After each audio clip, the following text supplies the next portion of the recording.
Something's got to give in Los Angeles. We're about to watch a clip where LeBron James once again deserts his teammates. And what adds to it is he's arguing a non call where the official is right. So let's go ahead and play the clip. LeBron James drives towards the basket, misses. The Rockets bring up the ball. We have Reed Shepard passes to Alpi Shingun. Alpi passes to Tari Eason. Tari is wide open for three. No one is even close to him. He misses the three. And then we could see the ball goes out of bounds. And then notice throughout, LeBron James never made it into the frame. So where is LeBron James? He's still arguing with the referee. And so it looks like he might be pointing out another call, but this is right after the layup, and he's really going in on this referee. And let's see what he's so mad about. So there's really nothing here. I mean, if the referee did call a foul, then you could point to that slight contact by Reed Shepard, but there's really nothing here. If anything, this indicates just how far LeBron has fallen off because this is a play that he would have finished with no problem, let's say 7 years ago. But now you have Reed Shepard. He does touch LeBron on the arm, but and Steven Adams comes over to bother the shot, but there's really not a lot here, and I wouldn't even want this called. And then LeBron misses the layup, and this is where you can see him. He stomps his leg in protest, but he doesn't get back. And JJ Redick has already stated that the Lakers have no margin for error, so they have to play pristine basketball to. Of course, they're not a contender, but to at least pretend like they're right to be in that pretender status, but they're not there. But JJ Redick is trying to run a serious basketball team that's competitive, and you can't be competitive when you have the third best player just not going back on defense whatsoever. He made no attempt at going back on defense. And I have another video where I've talked about LeBron undermining JJ Redick. This is an indirect way of undermining because you have a player that's openly not getting back on defense. Even if there was a horrible call and you wanted to argue it, you still get back on defense. You don't continue to argue with the referee. You can come back to it later. But here, LeBron James made no attempt at this.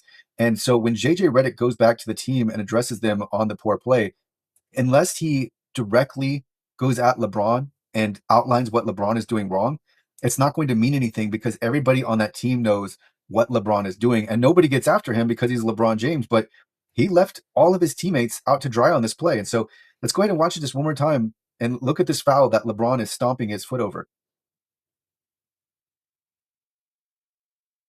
He had more than enough room there to get that shot off. And Reed Shepard did touch him. If the referee calls that, then the referee really gives him the benefit of the doubt there. But there's not much contact, and it certainly didn't look enough to alter the shot.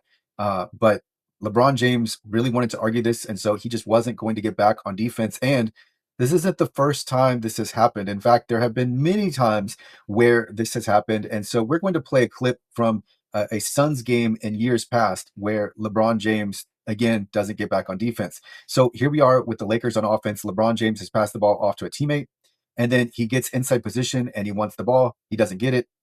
The teammate shoots and LeBron gives up. You can see it in his body language. Not the first time. LeBron James actually gives up quite often, but that doesn't get highlighted. But here it is. Let's look. He gives up on this play. He doesn't get the ball. He boxes for a rebound. It doesn't come to him, and he is disinterested in playing defense. We have the Lakers playing 4-on-5, and it results in a wide open dunk. Why? Because LeBron James didn't get back. What I mean, this is really the same thing happening in two different games with the Lakers game against the Rockets on Christmas Day.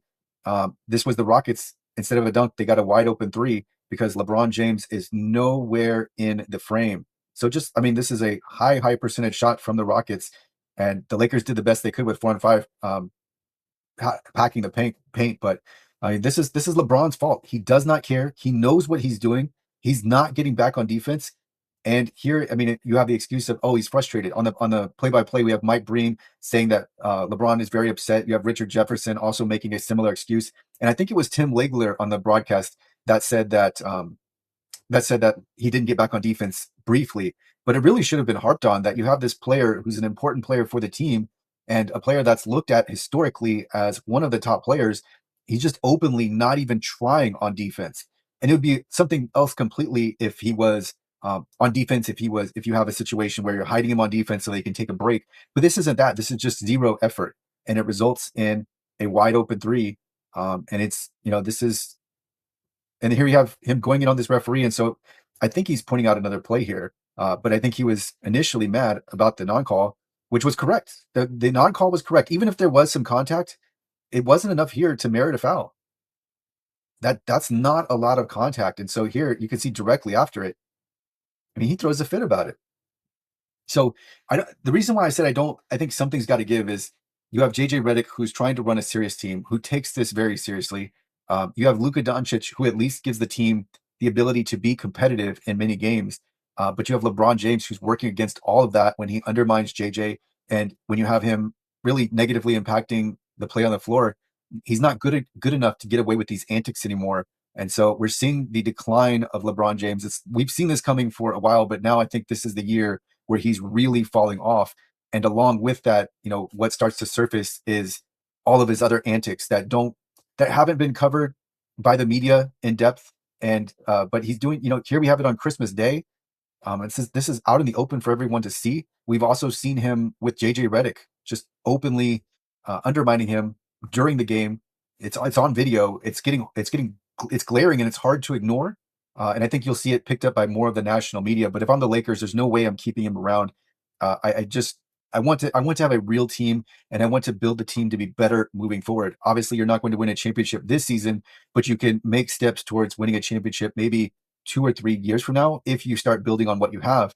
And when you think about the adage, it goes something along the lines of you want to leave something better off than you found it. LeBron James is actually doing the opposite. The only reason the Lakers are going to be better off is just simply because of addition by subtraction, by the fact that LeBron James is no longer on the team to undermine the head coach, to not get back on defense, to not leave his teammates out to dry. That's all going to be a plus immediately for the team. And it's going to be like a burden's lifted off the team. But he's actively working against the best interests of the team.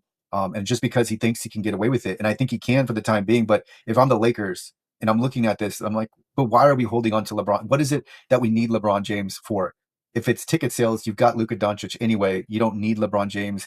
And when you look at his play, when you look at everything else when you look at the antics, when you think about how detrimental it is to have your third best player undermining your head coach, there's really just no need to have him on the team anymore. And so here he is, just not coming back on defense. So another problem. I think before the season, we'll see a move. We'll see a move from LA to right this. And LeBron James is going to do whatever he wants, right? Like we've seen this. He doesn't care. He literally does not care. So we see him not come back on defense. We see him openly defying the head coach. He doesn't care. But I think that means that he has to be off the team.